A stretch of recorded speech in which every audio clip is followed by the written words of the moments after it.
I've got it.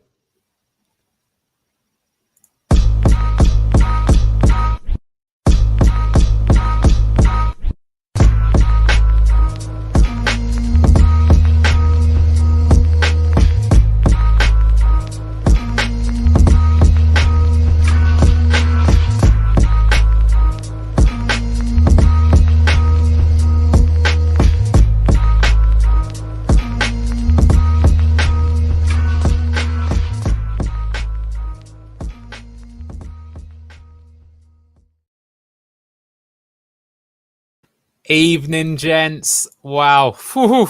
What a game of football that was. Just going to try and bring everyone over from the previous stream. We've got Luke, Leicester City down under, Neil beyond the 90. Who's got any nails left after that one? Talk to me, guys. Neil, you're up first, brother. Nah, I've had my say before. You feel free to go for it, mate. My heart's not thanking me after watching that last 10 minutes. I thought it was going to be Arsenal all over. Definitely a lot poor in the second half. We'll get into that. But look, we've held on. We've got our first victory. Locks has got his Cooper shirt on its way. And I've got a boy and RT1 coming. Yeah. Steve Cooper, the GOAT. All right, guys, let me go through a few. There we go. Cooper tried his best to lose the game. Please get your comments in. There's a lot to talk about, but it's a great win. And let's just go through some of the more important things. So here with the rest of the results in the table for this match day 7. Palace lost. Wolves lost. Brentford doing very well there. Bournemouth lost.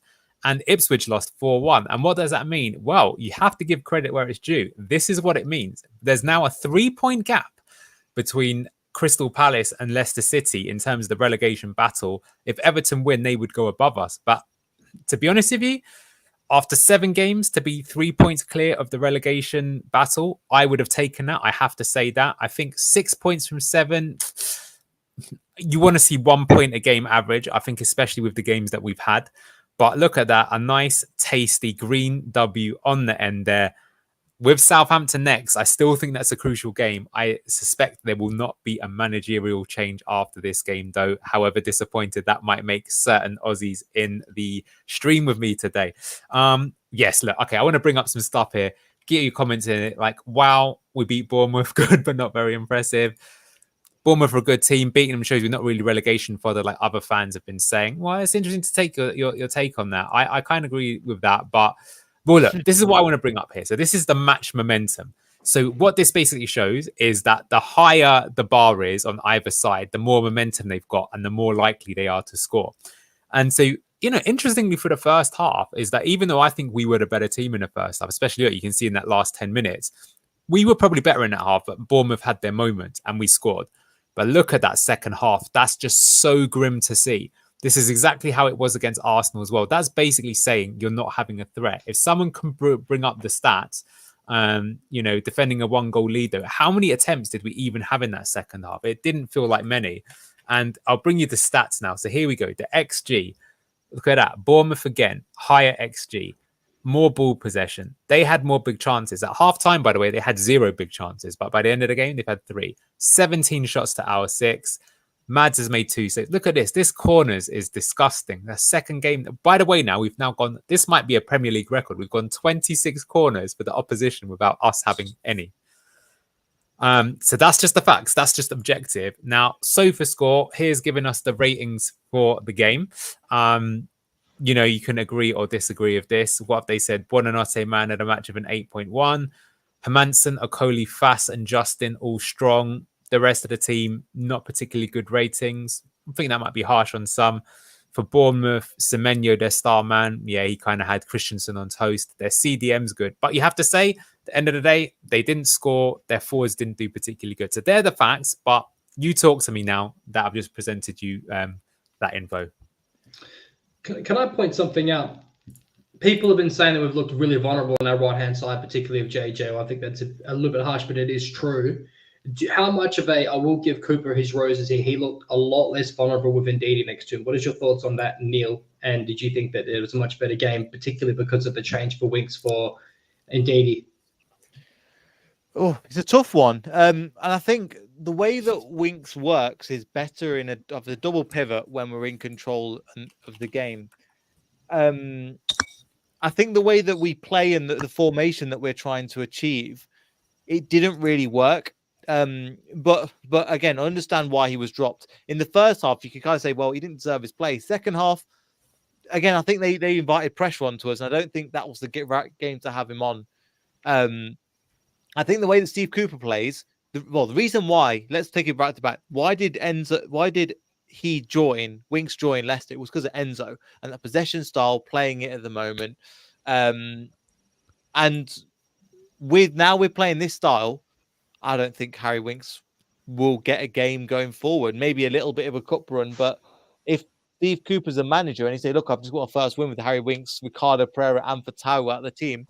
I'm going to keep playing this team," which kind of makes me worried.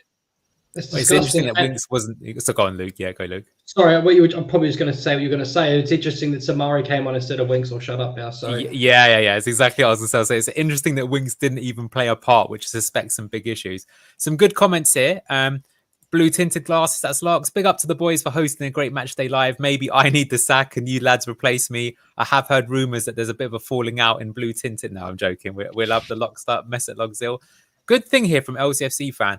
Anil loves the momentum bar, but personally, whilst it does show you the game flow, how many people such as Athletic don't really like that stat? That's totally fair. And you know what? If you've got a suggestion for something that's an improvement to that, please let me know. The reason why I do like it is I do think... Look, I think that this does tell you the story of the game. What does it tell you? It tells you that in the second half, Leicester offered no threat and it was all Bournemouth. What I will say this, though, is I think if I was the Bournemouth manager, other than that disallowed goal, did they really ever look like scoring from open play? I don't think they did, to be honest with you. I know they hit the crossbar, but that was also, sorry, the post, but that was also from a set piece. So in open play, I don't know. I didn't really feel they were cutting us open. They did put us under pressure, though. That's what I personally think. But you guys, please feel free to tell me that I'm talking absolute balls. I've got no problem with that. And guys, would love it if you could like this stream and also smash a subscribe to, for fuck's sake, LCFC Down Under and Beyond the 90. That's the advertising out of the way. Let's get agreed to some of the others then. Brookline, Vichai would have fired Cooper after this game. I think that's harsh. Diego, good to see you in the chat and we'd love to have you on the show one day. I'm not going to lie, I'm not even happy about this. We are buying Steve more time at the club. It's a joke, perhaps, but I've got to say that from a managerial perspective, at the end of the day, you'd be judged on this. And I don't think you can sack someone for doing that. I wouldn't, even if unless you really think they've stunk the place out because all the staff are unhappy, but for what it's worth, we will talk a lot about the thing there. Joe, playing Winks now is like putting a modern graphics card in a ZX Spectrum. That's a really and good Clevo's gone underrated comment there, Joe. So you know what? Let's talk about that, right? So you did all guys mentioned Winks. So for me, I think that I'm going to bring up my favorite bar, of course, the momentum bar.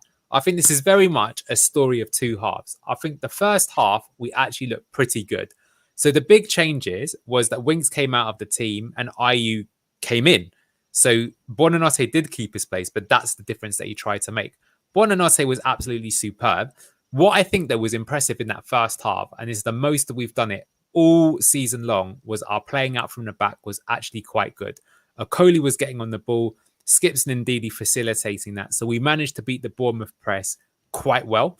And that led not only to Buonanotte's goal, but Vardy should have probably scored to make it too, right? And so that was pretty good. So do you know what? At the end of the first half, whether you like the lineup or not, I think objectively it was a good performance. What I don't like, and this is what everyone else is saying this though, why are we defending a 1-0 lead 45 minutes though? At least try to score two. Exactly. You could do that at 75 minutes or something like that. Subs, you know what? I'll come to that in a moment. And some other things, right? Okay, we've got the defense looked well organized. The three didn't work in the second half. Not changing until 80 minutes was bad. I think that's right. The way our air game was so terrible, we might as well have been skydiving without a parachute. We lost a lot of aerial duels today. But okay, that's my comment then. So what do you guys make of that? So I'm saying playing out from the back was good in the first half. Second half, we lost that. Then Iriola makes some changes. He goes to more of this 3-5-2 shape, and we just can't get out. Other than maybe that Fatau getting up the field, and we invite the pressure on us. And yes, we get the win, but I think a better team gets something against us there. But I'll take the win all day long. Luke, well, anything to say on that?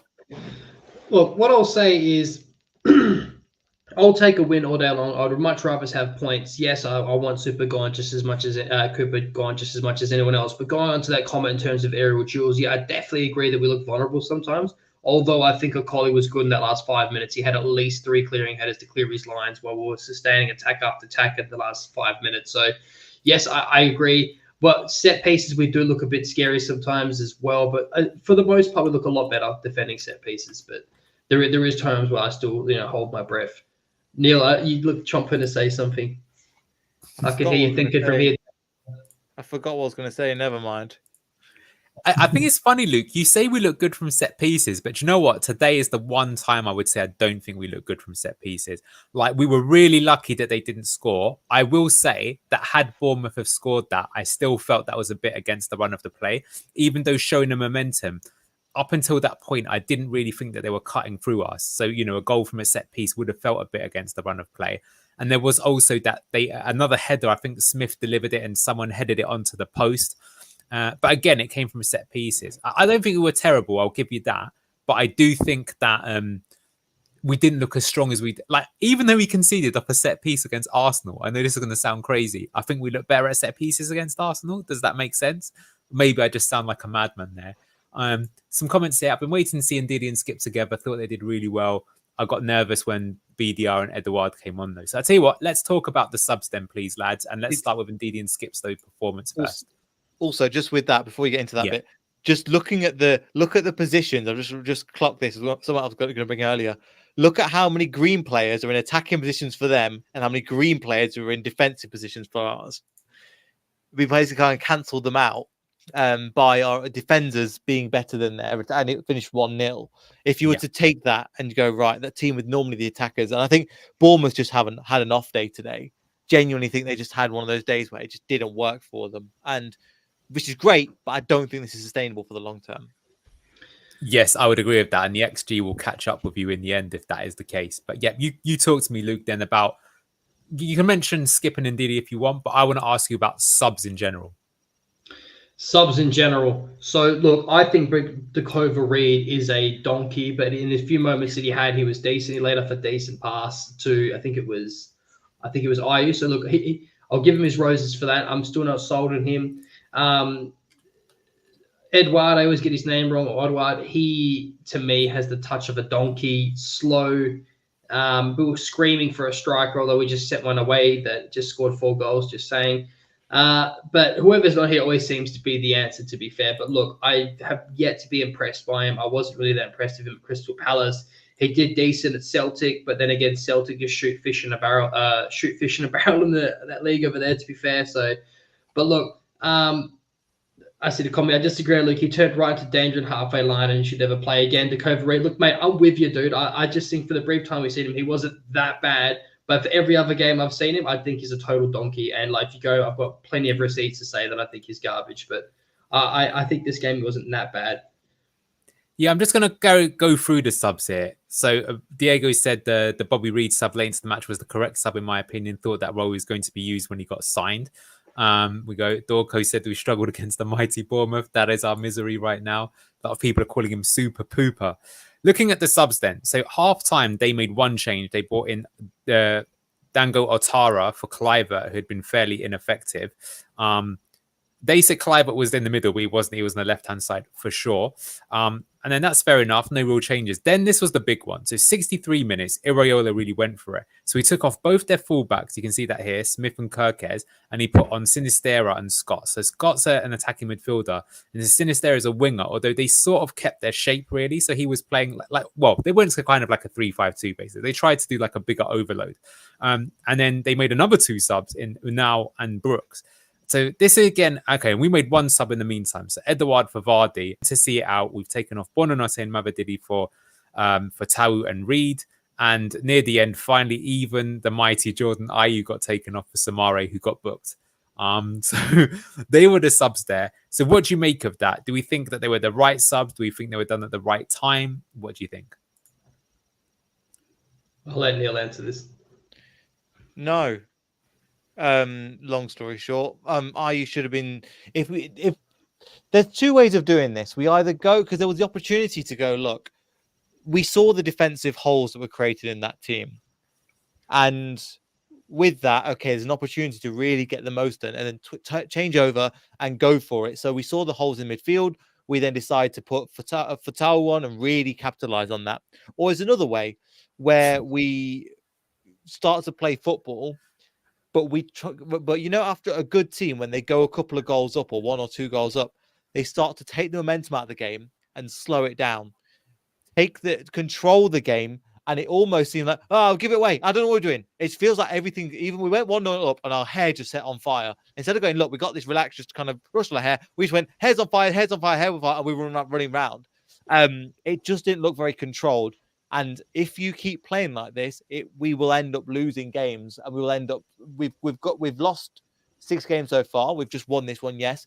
But it will have another thing where we'll lose 6 games and then we'll win 1. We'll lose 6 games and we'll win 1. We can't rely. Well, luckily on we that. didn't lose 6 games. To be fair, we got a few draws in because I genuinely think Cooper would have been gone after 6 win. draws. Yeah, Win. Maybe you're right. Just quickly, I want to bring on some comments. These are some really good ones. Simon K. My impression of the second half was not even that Cooper was switching to a holding style. It was just that Bournemouth tweaks and subs meant they started bossing the midfield and Cooper had no answer to it. So I agree with you, but that is still something I think you have to criticize the manager for. So that's what I'm saying is I think actually up until these subs, the 63rd minute, it was still a fairly even game. I think we could have been more aggressive, but I don't really think Bournemouth were in the ascendancy. But as soon as he makes these subs and goes to the shape change to give them the control of the game, we lost it and we never came back into it. And I think that was kind of bad. So some other comments. I think packing midfield with fresh subs legs is more effective than reinforcing attack or defense. I mean, that's what he opted for. At the end of the day, he's seen it out. Brookline, we will never see Mavadidi and Fatau on the pitch at the same time ever again. Sadly, I agree. If Edouard doesn't perform, it should be known that Daka has returned to training. So it should be the second coming of the GOAT, Patson Daka. And to which you've had this controversial one from Leicester City Down Under saying Daka is a League One striker. Who else have gone? We could have been more progressive. Instead, he decided to be conservative again. Well, I agree with you, Diego. And what I am disappointed with is that, like, basically, so Bournemouth have decided to go for it. But, where was our threat on the break? And I don't think until we put Fatau on, we had that threat on the break. When he came on, we had a bit more energy and maybe it got a little bit more improved. I agree with Simon K because there were times when Cooper was calling for the team to push forward and we just didn't do that. Well, he's still the manager. If you go back to previous comment where I said we were being more conservative and progressive, I think we did neither. Because conservative means, as I was mentioned before, keeping the ball, taking the sting out of the game and seeing at a 1-0 in a way. Were we more progressive? No. Were we conservative? No. What's the word I'm looking for? We were panicked. I know that's not really one of the two options, but people think it's kind of progressive, we go for it, or conservative, we stay at 1-0. We didn't do either, let's be honest. I've got a glaringly obvious thing that needs to be mentioned for that. So, in my opinion, the weakest player that we have, like when we look panicked, one of the biggest panickers and where the move breaks down a lot is with Victor Christensen. So, I still can't see why. We used to have Ricardo Pereira and Harry Winks to be able to progress the ball further up the pitch and build it under pressure and then progress the ball forward. Now, this is the next problem.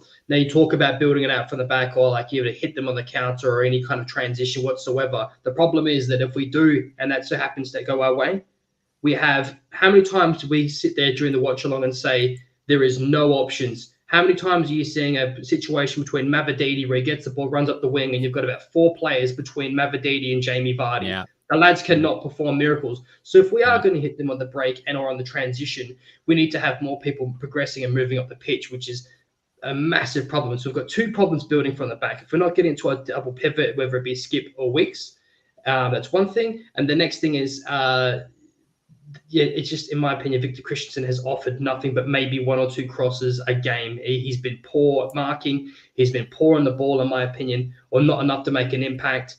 Poor Ricky, free Ricardo Pereira. He should be in, and it's a crying shame that he's not playing right now. It really is. I think you made some excellent points there, Luke. I really agree. That is one of the problems of being unable to get out. I think another player that I'd put into that label, even though I think overall he was not bad at all, was Jordan Ayew. I noticed as well that when we're trying to play out from the press, that's not really his game. What his game is, and he is good at doing this, is he's good at winning the ball high up the field. I think generally he's good at keeping hold of the ball as well.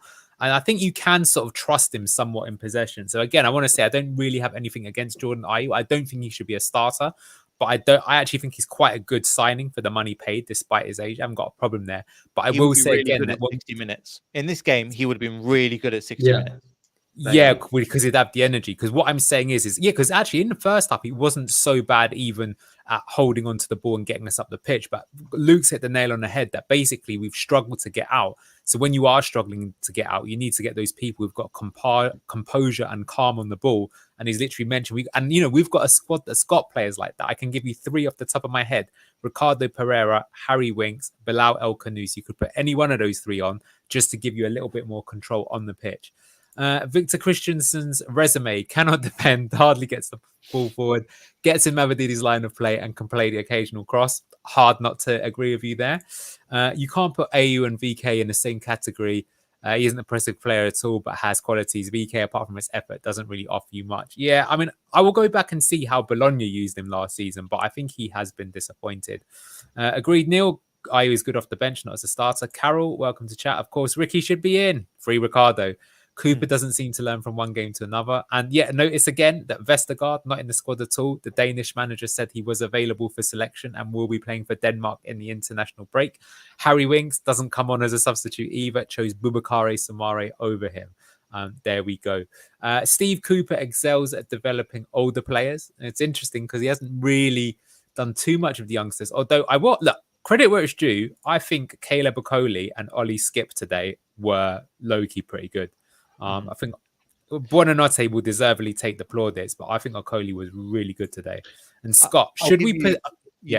just one thing before we go on. Yeah. The only advantage he's done for young players, in my opinion, is send them on loan. Yeah, and he hasn't even done that with Michael Golding and Will Alves. Or Will Alves. People forgot about him as well. And just to finish off of that as well, do you know what's a shame? McAtee is now past that loan stage for me. I think that do you know what I mean? Like, I'm not saying he's the starting 11 in the Premier League, but he definitely is a rotation option. And it's a shame because I think he's too good to send out on loan now, but not good enough to start. Sorry, Neil, carry on.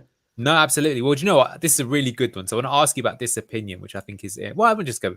Okoli has been very impressive in the last few games, in my opinion. Yeah, I think he was less good against Arsenal, but I'm not going to really have a big go at anyone against a team of that quality. But Scott Blankley, one of my favourites always, who joins us in chat. So here's a really good question for you. Should we persist with overlapping fullbacks? But we don't play our overlapping fullbacks. When did Christensen overlap? Once in the match, I can remember. Yeah, but he didn't do it properly. And if anyway, he was cutting inside. I think we mentioned this on Blue Tinted Glasses, the fact that they're getting in each other's way all the time. And that's maybe, again, it's 2 things. A, you're picking the wrong players. And B, you're not coaching them right. Because you should allow, again, if Christensen is going to offer that, he's got to bolt down that wing. And then Mavridis then take on a one-on-one of his man, pass it out wide, then you've got a ball across. But we're not doing that. And he's not getting forward enough, and he's not defending enough. So I've had it a little bit with Christian, to be honest.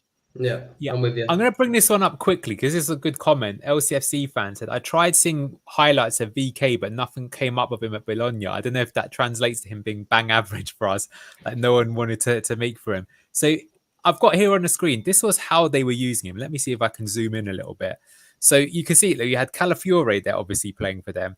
And you can see that the way that they've built is he went onto the left-hand side there and he was kind of pushing up forwards there. So he was operating more as kind of thing. The interesting thing is that when he was playing for Bologna, he actually did do some progressive passing, but he would sort of hold back a position. He wasn't really raiding as far forward. I don't know, there's not much I can really show there. But yes, I think people are not thinking he's doing too good. I don't see Vestergaard getting into the squad anymore. I've told you, I've heard behind the scenes he's fallen out with Cooper, and that's what's happened. I think there is an attempt to overlap the fullbacks, but Mavadidi is a creative outlet, pretty much denies the pass. He knows he isn't going to end in much. Maybe that's fair, because I don't think I would trust Christensen much either, to be honest with you. How do you think we could resolve that then? Oh, is it wow. Just yeah. That's a hard one. Let me think for a minute, lads. I don't know. Maybe we switch over JJ to the left-hand side, and then maybe we put Ricardo Pereira on the right. Jeez, it's not heresy, mate. Heresy, mate. I don't... Fake news. Yeah, fake news. Honestly, that Cooper's a bit of a dickhead for that because I'm just struggling to understand. Like, I know we've just won, but I'm struggling to understand what we've all just talked about it. All the comments are talking about it. What does Victor Christensen bring to the table? Would Nothing. would Jordan Ayew be all right as a fullback? No. Why would you Is want he- him as a fullback though? I'm not saying, but Yeah. I'm saying if we're really struggling, have him as a fullback because then he's got the energy to get up and down. I'm not saying he's overlapping runs, but he's more of the Danny Simpson kind of give you loads of tackles, come into the back. Yeah. But why? Yeah. Why do that over Pereira? Who's got? That's crazy. Come I'm on, with Neil, you. bro. I'm with you. I Free agree. Ricardo, I'm bro. just Didn't you get the memo? what it is. I'm trying to think of some options, but I'm running out, man. Yeah. I'm running out because the only way that Christensen isn't getting in the team is if he's either kidnapped or he gets a red card. Yeah, I'm just going to show you here. So here's actual evidence of Christensen playing an actual progressive pass into Lewis Ferguson for Bologna. So you can see these were the sort of triangles that Thiago Motta tried with his 2-7-2 system in attack when it was over there. But he's not doing it for us. So I'm going to stop kind of bringing it on to Christensen. But I think that's totally fair. Let's get through some of these comments. Trust me, Luke, we are all behind you. Rage down under. The Italian league is very different. If only we had a fullback who's proven in the Premier League. I agree, although I will say that Calafiore has been excellent for Arsenal right away. I just think it's a better level of coaching, which is, probably not that much of a surprise. Look at how high level he played. They played more stability of Calafiore. They had better defenders, which allowed his weaknesses to be less noticeable. That could well be the case. I'd rather put Chowdhury as fullback than Ayew. I see that Hamza's gone for Scott as his new agent instead of Neil. Makes sense. The fact that we need Even with the evidence for this is dislocated making me shoulder. crease. Yes, I agree with you, LCFC fan. I'm trying to make something when I don't even need to. Fast would make a fun marauding left back. You know what? I could see him being good I in wanna talk as a about him. CDM, actually. Yeah. Cooper likes him, but he's not good enough for Premier League level. Too fragile. That was Victor Christensen. Okay, anything else that we want to talk about that's jumping through your head? Otherwise, I might just start going through some of the players. If you want to, I've got to Okay. jump off. My laptop No charger worries. has died about 30 minutes ago, and Yeah. it's not charging at about 3% now. So, lads, thank you very much. I appreciate No, it. thank I've you. ordered a new one in the meantime, so I should Yeah. be fine for the next match. But yeah, have a good international break, everyone. If you're on my channel at the moment, make sure you go over and jump over to Leicester Down Under and for Fox's Sake TV, as you can see there, and they'll continue the rest of the stream. Thank you very much, everybody. All the best. I'll see you in a bit. mate. Good to see you, Neil. See you, Neil. Thank you for joining us. I love this. Klimo's put talk about how much Mads is going to Chelsea for. Yeah. Well, let's talk about him. I think he was pretty good today. I think what I liked about seeing Mads today is he passed it out from the back more than in any other game. He didn't do it enough in the second half, but first half he was good. And yeah, LCFC fans said, yeah, good 65, 70 million he thinks we'll get for Mads. I would probably agree with that. So talk to me, what did you make of our famous Danish goalkeeper? Okay, so that's probably one of the talking points and why you could argue a lot of people hate, in particular fans playing out from the back and passing it back. But in my opinion, that's what allowed us to get so much further up the pitch sometimes. We're playing it back to Mads, getting him more involved to the ball and seeing him like almost as another centre back in possession. I thought that the goal that we could have nearly conceded or technically did was poor. Something's clearly gone wrong. But other than that, mate, it was really good to see him distributing the ball again. On the ground, he was excellent. Yeah, he's definitely a 75, 80 million player one day. That kind of modern day keeper that's good of his feet and 13 shot stopping per game against Arsenal. Just saying. Don't think we sell him in January, but if we do, that would be some terrifying leadership, as I don't think or may be back from injury by then. Let me know if Luke has come back for you. He has for me, but yes, he was lagging a little bit with his Australian Wi-Fi, which was as good as Cooper's tactics was his Wi-Fi, but we'll get onto that. Scott, let's focus on the positives. And yeah, we should do. We won, true. We have 3 points, and we're not relying on VAR to score all the goals. We kept a clean sheet. And I'd go more than that, Scott. I would also say the other huge positives are that we put 3 points between us and the bottom 3. 6 points from 7 games is okay. That will probably take you for about 36, 35 point season, which might be enough. I think we need 40. But look, we all want to see the team win, even if we don't like Cooper or whatever like that. There's definitely been managers in the past that I didn't like and I still support the team. Claude Puel would be an example of that. No worries. So Mads, very good. We've got to say that. I think Christensen, I'm going to give him a bit of a let off just because we basically hammered him and said that, yeah, not too bad. Let's give Fast some more. Do you know what? I think Wout Fast is a contender for man of the match. What do you think? Can you hear me? I'm scared to talk Yes. now. Yes, we can hear you. I'm wanting to talk about Fast. I'm quite interested because we all loved it when he made those marauding runs forward, but if we got caught in transition, that would give me a heart attack. I think he's actually been quite disciplined. It's the one roses I'll ever give, whether if it's a Cooper thing or what, but I will say Fast he's usually got, one calamity in him per game, and I haven't seen one for at least 2 or 3 games. So I think he's actually been quite disciplined, Fast, and it's been good to see. Made some great blocks in that game at the right time, read the ball well. It's interesting to see Okoli as well. We'll talk about him actually. I'll just leave it. But yeah, for what it's worth, Fast, great game. Made the blocks when it mattered. Myrna just come in. Has Luke had his rant about Cooper yet? He's already had 2. There will be a 3rd one though. Don't you worry. If you wait till the end of the show, I'll make sure we get some more rage down under for you. Fast was great today. He was. We have to be fair. Diego said he improving his composure, feels more confident. That's a good thing. And Fast has developed into a fantastic player over the last 2 seasons. I think Enzo has done wonders for him. Well, I think this is Simon's point. I'm going to say Fast good, although less responsibility in this system than the Enzo one. That's why I think the howler isn't in him.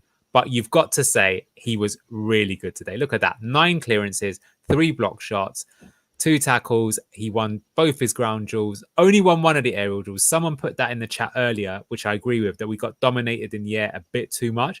But at the end of the day, I think he was very, very good. And so let's bring it on to his partner in crime, which was Okoli. Okoli's got to be growing on all the fans. I want to see you in chat. You tell me what you think of Okoli. What did you think of him at the start of the season? What do you think about him now? As I asked Luke for his rageful opinion, 10 clearances, 1 block shot, 1 interception, 2 tackles, 2 ground duels, 1, 50% of his aerial duels, but a good rating for Caleb Okoli. What did you make of him today? Okay, so when I was lagging out earlier, I was talking about how good it was, how much further at the pitch we were of our back 3, and even the double pivot in front of him, way much further at the pitch in that first half, and Matt's getting on the ball. Now, Okoli made 1 dodgy pass early in the game. We thought it was a bit of a donkey again. But after that, he was making some Yannick Vestergaard-esque line-breaking passes well up the pitch, getting us, I thought he was excellent. Tracking back, he's much faster than Yannick. Hopefully he can continue to develop being so good on the ball. There's sometimes where he's a little bit calamitous, but mate, he's definitely growing. I mean, I think there could be a player in there, dare I say. I think for the money, he looks very good business. V1, Okoli's got a bit of a shaky moment in him, so my jury is still out, but he's showing some really good sign. I think that's good. I think that's a more balanced opinion maybe than me, because I do tend to get a bit sort of bipolar that a guy is either rubbish or terrible based on their last performance. But I would go with Scott here. I think Okoli has huge potential. The passing ability and vision to see a counter-attacking pass is awesome. I think he could improve in basically every area of the game. But he's now played, I think, 5 or 6 Premier League games. And he looks to me like a player that's played 50 Premier League games. And that's really quite good praise. He looks a lot better than previous defenders that we've tried. Like, I think he looks better than Connor Cody, even last season in the Championship. Much better. Okoli needs to play and develop. Cody and Vesti have had their time. I'd like one older. Yeah, go on, Luke. You talk to me while I show these comments. Well, sorry. What I want to ask everyone in the comments is, and you and Neil, is look, the few times you see him make a dodgy pass is when he gets pressed. I don't think he has that confidence yet where, like, depends on how much time he has on the ball is how much better his dictates how well he is with laying off a pass. I think if we get, the team's playing a high press like Arsenal, you'll see him make a lot more, dodgy passes because he panics a bit, which is to be understood for his age, betting into the Premier League and how fast it is. But that's why I think that there's potential there. And that's why I think that comment from V1 before was a very, level-headed comment. It was a good one. So, yeah, he's definitely can see his flaws, but you can see that, there's also a player in there. So, good comment. Yeah, he's got great recovery, confident looking forward, sometimes slow to move the ball. That I agree with, but he definitely improves our progression. I think he's good at progression, but as Simon says here, definitely a lot of promise and reasonable for him to be first choice. Free Vestergaard, though. I think Vestergaard does give you a bit, he gives you a lot better kind of passing. Okoli seems to be another Fofana from a few years back. I don't think he looks as good as Fofana, because I've got to say Fofana, when he came in, was outrageous how good he was. But I think Okoli is good. To come back to your point, Luke, where I think he's a bit lacking, and this will come with time, is he doesn't have that full confidence in himself yet, or even that arrogance. The one I would really say is Saliba in the Premier League. He looked good when he first came in, but after like a full season, what I noticed of Saliba is he had an arrogance about him. I saw it even last week against Vardy. Vardy is normally scares a lot of other defenders. And yeah, Vardy might be getting on a bit, but Saliba just played him like, I ain't scared of you. You're nobody to me. I mark Erling Haaland out of the game. You're not going to do anything to me. So yeah, you need that ego. And I agree that he looks sheepish, but he's very young. And I think that will come with time. And I think there's definitely a player in there. So we're going to move on. And we're going to move on because I saw this comment. And I think it's a good one.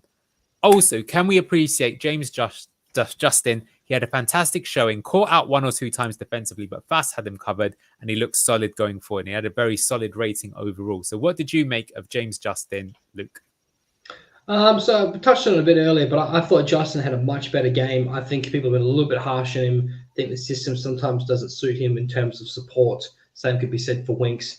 I think Ndidi in that first half alongside the double pivot role was massive for him, for that little bit of cover. I thought he had an excellent game, JJ, today. Second half dipped off a little bit, but first half, excellent. Definitely has to keep his position in the side. What did you make of JJ? No, he's very good. I mean, yeah. I agree with you. And I actually have looked back now at some of the videos we did earlier in the season where we were a bit on his case. And I think actually that it's the system, not the player. Do you know what I mean?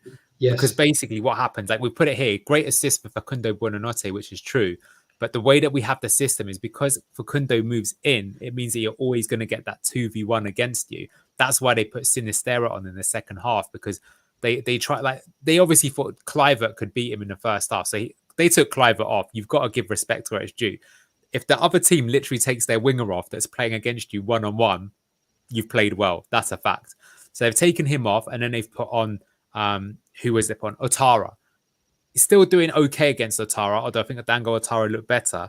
And then he was like, okay, no, I really need to attack him. So then he takes off the fullback and he basically puts on another winger so they can get a double overload against Justin, which makes sense. That's what I would try and do against Leicester as well, by the way. I would try and take that side on. So he did that. And still Justin had a good game. But we've just said it time and time again that this system, you're asking for trouble playing it. Scott, as Cooper dropped for Tau, we need to give Justin more defensive help by putting Buonanotte in the right wing place. Well, that's just it. He's either got to stay on the right-hand side more or...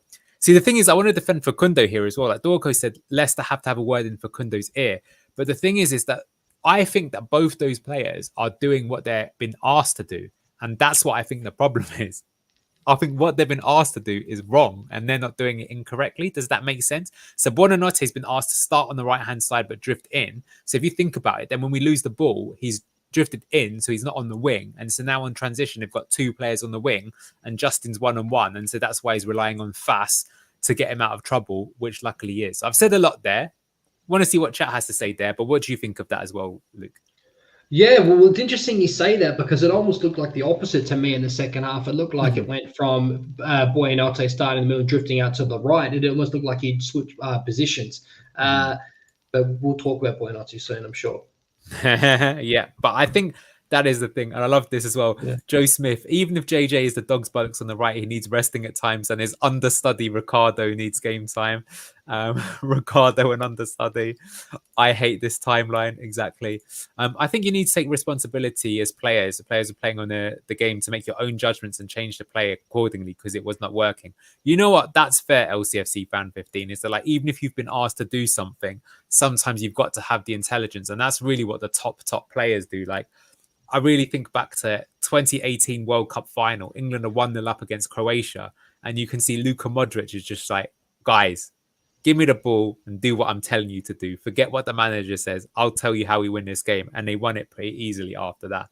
And yeah, that's what he's obviously one of the best players of all time. Facundo's indeed taken up the right wing position after second half. A was number 10. Yes. That's what I think was with it. Yeah, you're right, Luke, on that. Yeah. All right, then let's go to...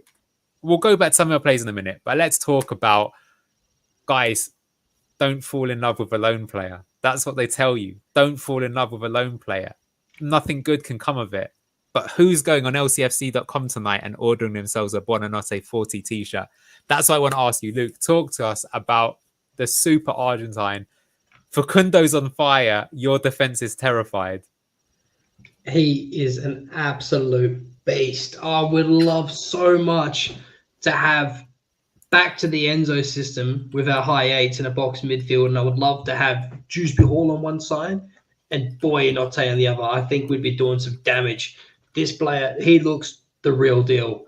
Top draw, really, really exciting. Really, really good and physical as well. Able to receive the ball back to goal, turn, run, make those progressive runs up the pitch. He beat like 3 men in that first half and shot on goal. It was on target as well.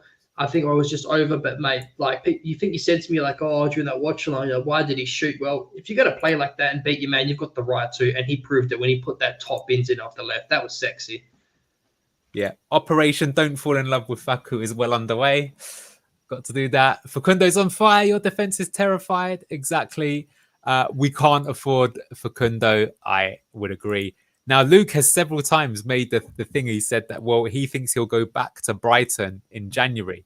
I really hope that we learn from the Cassidy case, and that isn't the case. But it's funny because I don't know where Brighton are in the table, but I've said to you this before. They signed Rutter. Now, I know that Rutter could be used more as the second striker rather than the position Facundo did, but I just think that's bonkers that you spend 40 million on a player like that and you let him go out on loan. And they signed a few wingers, didn't they? So very, very weird with that. But this is probably the most balanced to take. Leicester have to cherish him, make him want to stay at Leicester. I will say he looks like he likes it at Leicester. I'm not just saying that. He gives it the big one. Maybe Diego is right to say that it's just a South American DNA, guys. Because I think, to be fair, I don't know if you saw this, but Luis Suarez, last season, he was playing in Brazil for this Brazilian team called Grêmio. And when he was there, even though it's a Brazilian team and he's Uruguayan, he was giving it everything. He was even taking pain-killing injections to play every game. And they, of course, totally fell in love with him. And this team that just got promoted, they ended up finishing third, I think, like that, getting to like the equivalent of the Champions League in South America. And he was voted player of the season. So maybe it is just a South American thing. He's so exciting, says V1. Reminds me of the best of Will Alves when he was playing for the under-18s. Just pure confidence on the ball. Agreed. With an added desire to chase the ball and support the defense. That's what I really, really like. The accent on Grêmio. I got that completely wrong, but I used to play them in Football Manager. That's how I know. Yeah, I mean, I think what I like about him is not just the technical quality. I do think sometimes his decision-making could be improved a bit, but that's really common with a 19-year-old, right?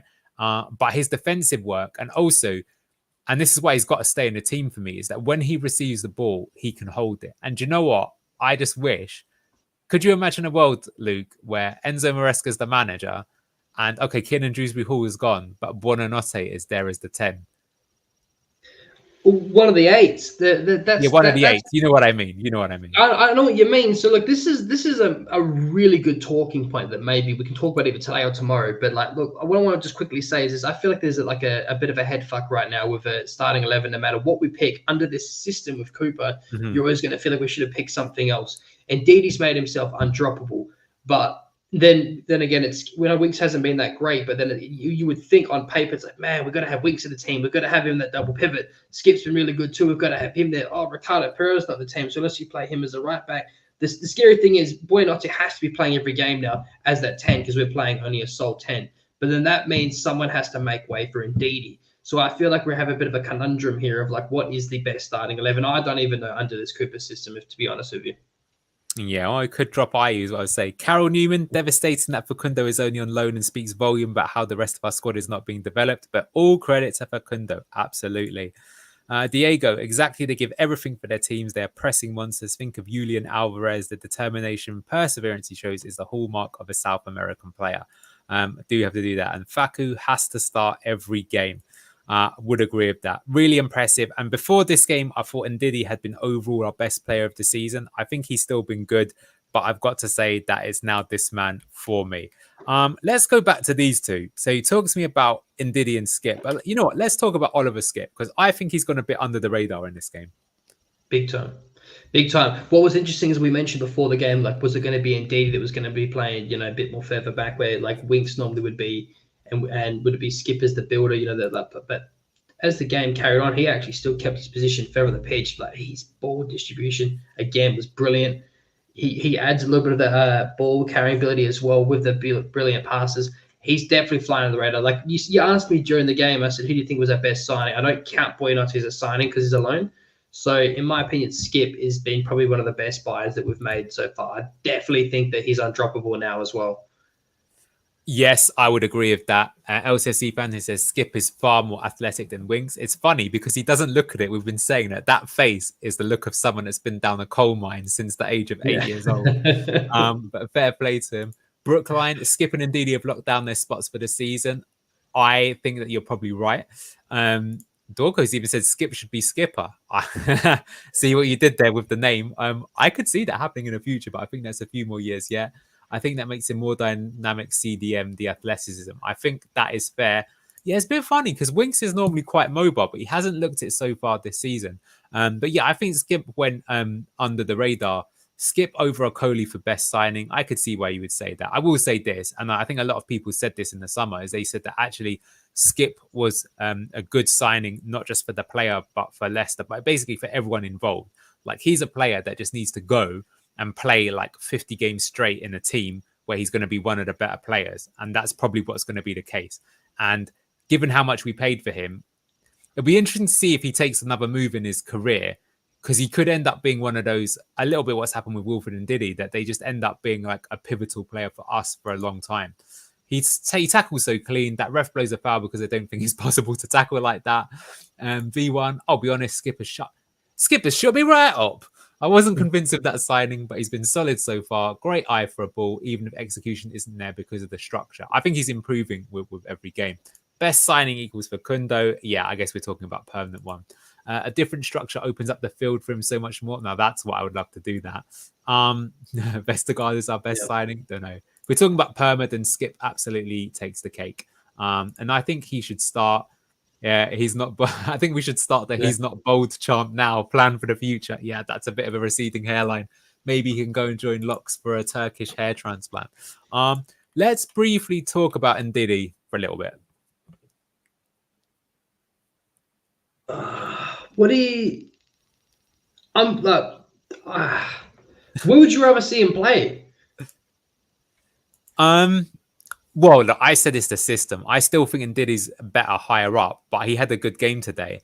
And I don't think it was his fault that we couldn't play out of trouble. I think when he received the ball, he was quite good in that respect. So, how much did you see him? Like he played. Look, the reason I ask you that, first off, just to go on to what you were just saying, there was quite a few times where he played a ball like close, like under pressure to JJ, and they worked well with each other, and then they moved off the ball once they're playing 1-2s of one another, and that was good to see in that first half. Now, the reason why I ask you, where do you want to see him play? You want to see him play as a 10, but then that means if you want to see him play as a 10, that means Boyanotta has to go to the right, which therefore means that Fatawi can't play. This is what I'm talking about with the conundrum with this system, because it's wrapped in my head. Do you know what I mean? Like, to be honest, then I would come back to Brookline then, and I'd hate to say it, but maybe Locks was onto something, that in the Cooper system, it probably is better to have Skip and Ndidi in those positions. I don't like the system, but I think you're right. If you're saying what is the system, that's probably the thing. Like Clemo said, he's brilliant everywhere for some reason. He's been very good this season. Today, his duty was absolutely to hold the fortress down and play past the lines when given the opportunities, and I think he did it. And Diddy worried me, especially when defending, as he always seems to have a card or penalty decision in him. He did get booked today, but I think that's a bit harsh for him. Cooper's system raises so many more questions than it should answer. That's what I'm saying. For FFS, yes, I think we agree. Yeah. All right, I'm going to bounce around a bit because I think the show's gone on for a fair amount. But let's talk about maybe... You want to talk about Mavididi and Vardy? I'll just quickly say for Mavididi, I still think this system, it's a real shame. I think to get the most out of Mavididi, you have to go back to the Enzo system with a box midfield. The high eights to work alongside and play 1-2s of one another. That's also another reason why, like I keep saying to you, that the fullbacks are getting in the way of the wingers, and henceforth, I think that's one of the biggest things to take from that. So I don't think there's no reason for him to be dropped. He was decent in that first half. I just think that you would get so much more out of him if you played a different system. But look, a bit quiet in the second half. If you want to go on to Vardy, poor game, to be honest with you, mate. Like he's still got the football brain and he's making those brilliant runs, and he should have buried that goal in that first half, to be honest with you. But like you can start to see that the pace is not there anymore. If this was Vardy 5 years ago, he's on a brace at least. Yeah, I'd agree with that. Coming to Mavididi, I agree with this. LCFC fan 15. He had his moments in the first half but couldn't really get in the second half. I agree with that. I think also Christensen's got in his way. I think in the second half, again, our problem is we just don't give it to him. I think what I liked about him in the first half is he received the ball a few times. I remember he had it in his own box and he did a step over in his own box, which is mental, by the way, and then started running forward and then really took the ball upfield and made some things. Myrna, actually, good comment here. I actually agree with you. You said that Hermansen is our player of the season so far. I actually think you're right. So I actually said it was Buonanotte and Ndidi, but I think you're bang on the money there. That I just take it for granted. I don't consider goalkeeper to be a position. You know, I'm one of those type of people. But absolutely, he's probably got us like I think he's the reason we've got 6 points. To be honest with you, Mavididi did not play well because of a lack of space to dribble. Vardy shanked that shot in the first half to try and sack Cooper. I thought that might be the case as well, to be honest with you. And the fucking skills on display, though, from Mavididi. So it was good, but I think that it's not his fault we don't use him that well. But I still think he progressively takes the ball forward. We need to utilize him more. If we are going to keep this system, then Cooper needs to work with him and Christensen and make sure that when one of them's got the ball, the other one isn't in their way. There were some occasions where Christensen was just further ahead so he could receive the ball for a cross, but too often they were just in each other's way and it was a mess. And then what you said about Vardy, he should have scored. Wasn't his best game. Not going to have too much of a go for him. And to be honest with you, I'd say when Edouard came on, even though he had energy, which of the two players looked better, Vardy or Edouard? It's a shame. Cannon needs to come back in January, in my opinion. Edouard's looked a proper donkey. Yeah. Let's quickly go for Ayew. Same thing we discussed. Needs to be a finisher, not a starter.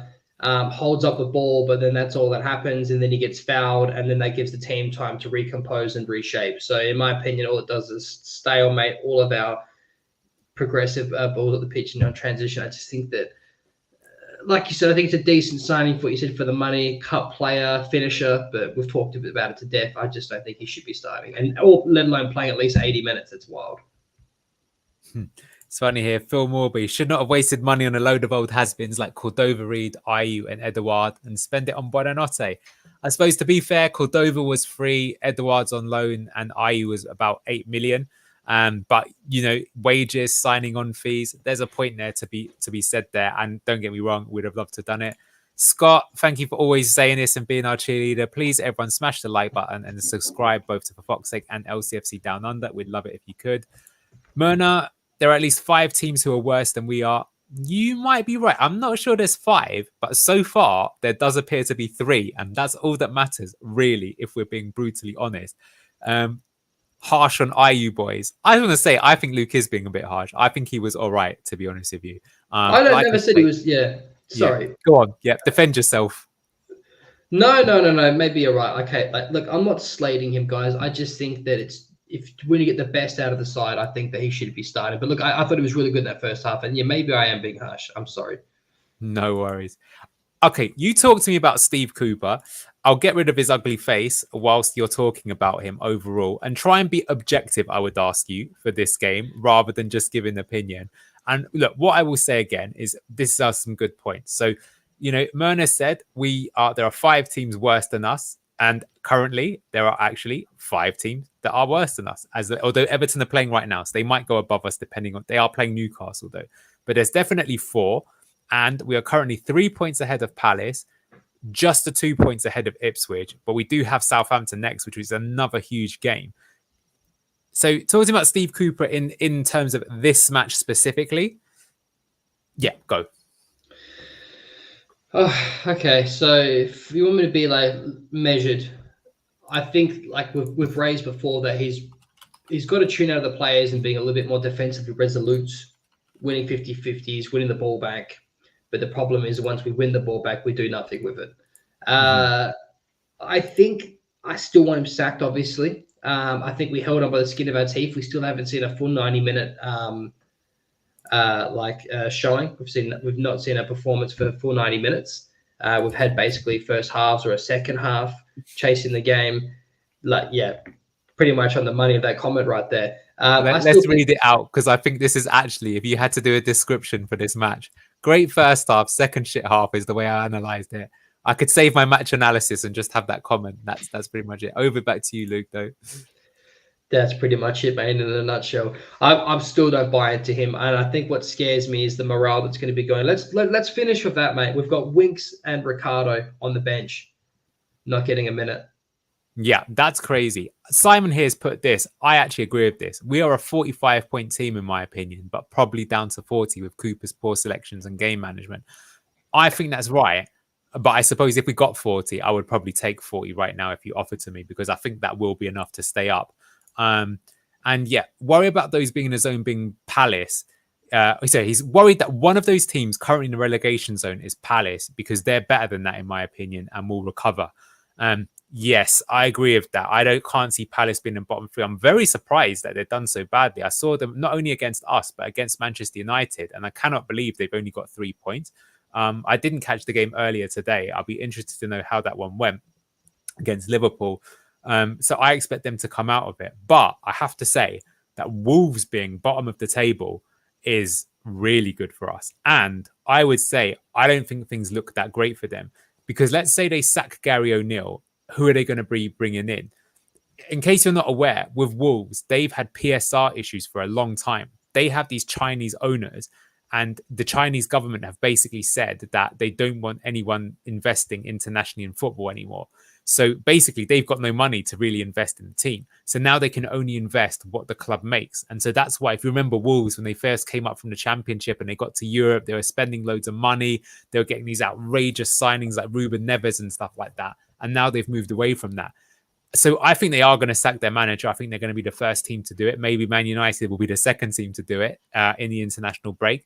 But I don't think they'll necessarily bring in Graham Potter. So I guess what I'm saying is I think I'm not expecting Wolves to have a massive recovery. So therefore, sorry guys, I'm going on a bit here, but the 5-team mini table at the bottom is going to be Leicester, Ipswich, Southampton, Wolves, probably Everton. Are we the best of that 5? Maybe. We didn't beat Everton. We should have done. But it doesn't matter if we're best. We can be second best. We just can't be third best, if that makes sense. So I'm curious what people think about that. Personally, I would let Cooper run the team, but give O'Neill free rights of veto per match. Oh my God, I'd need to veto Cooper. That'd be the first veto I would make. There you go. Insight from Neil, what you need, not these 50p pundits at Sky Sports, mate. They get paid a lot more than 50p. That's the problem there. But Luke, what do you think about that? Like, that's where we're going with this. And like, look, just my opinion before I pass over to you. I think that first half was really good from Cooper. Forget the lineup or whatever. Coaches can have their own different opinion. But what I don't like, and what he's done this now, not only in this game, but every game, is that he's way too early to just hold on to something. He needs to be more proactive. Needs to kill off games while we've got the chance. And he doesn't recognize obvious things that are happening in the game quickly enough or make changes. Like, for example, say the way that Bournemouth changed their shape. It doesn't even need to be subs. You could change the system if they're going to be putting another winger on, right? Give JJ more defense on the right-hand side. And that's why I agree with Simon saying that I think Cooper basically cost us more points than another manager could get. But yeah, what do you think about the table and our situation? And that'll be the way that we wrap up. I think that if we hypothetically had lost, they're imploding. I think if we hypothetically had lost today, yes, you would have argued, but we had or even if we drew, we had a really good first half. There's positive signs there, but we're saying that in patches for every single game this season, and this is only the first game we've able to pick up a win. I don't want to be 20 games in and be having the same conversation for nearly every game where we look good in glimpses and we're not picking up points, and then we start getting drift towards that, that bottom 5 table, and then we're in the relegation zone, barely above it. So that is why I still want him gone, because I think, like you just mentioned before, I think we could get more points under a better manager that plays and builds upon the foundations laid by Enzo. That's my final wrapping thoughts. I still want him gone. Yes, I'll give him his roses and be, measuredly subjective, but I just still think that he's not the man to take us forward. He's a man to hold on and defend a lead way too early, as you just said. Yeah, I will say, though, that there is definitely the opinion that Cooper, even though he was brought in on a 3-year contract, it might secretly be a 1-year contract. Because Claude Puel was on a long contract as well. And it was, I can tell you for a fact that in January, the season that Claude Puel got sacked, so I think he got sacked in March, but in January, Brendan Rodgers was seen at estate agents in Leicester. looking for a property. That I have on record from someone who will tell you that. So basically, it was a done deal that he was coming, but they were going to get him at the end of the season. But because Puel were done so bad, they paid the extra money to bring him in right away. And there could be the possibility that Cooper was seen as the cheap option just to see if he could keep us up. And if he does keep us up, they'll get rid of him. So I think that that's kind of a thing there. But yeah, I mean, as Sipan said, basically he's grasping at straws for points and results, and he needs to find stability in both halves. His game awareness is atrocious. Game management is what's causing us to lose matches. Luckily, we didn't lose this time around, but this was, it's making us get worse. And that's a bit of he needs to have a look at himself, in my opinion, because actually, the thing I will say about him, even though I've said to you, I don't think he's that good a manager, is I would also say I don't think he's a terrible manager. I do actually think there are some aspects of what he's done that are good, but this is like what you need to have just in life. Right? Look at your own thing and where do I need to get better? Where do I need to get worse? And that's what Steve Cooper's got to work on, because there are some obvious flaws that I think many people, surely his coaching team is spotting as well, and they need to fix it. But other than that, guys and girls, thank you so much for joining us. Regardless of what we can say, Leicester City get their first win of the season. It's 3 points. Facundo's on fire. Your defense is terrified. We get a clean sheet. We're up to 15th in the table. Well done. It's international break. Look out for some match analysis. I'm sure there'll be a few shows when we try and find even more reasons to slag off Cooper during that break. It's still decent though. Thank you so much for joining us, and we'll see you next time. Take care and goodbye.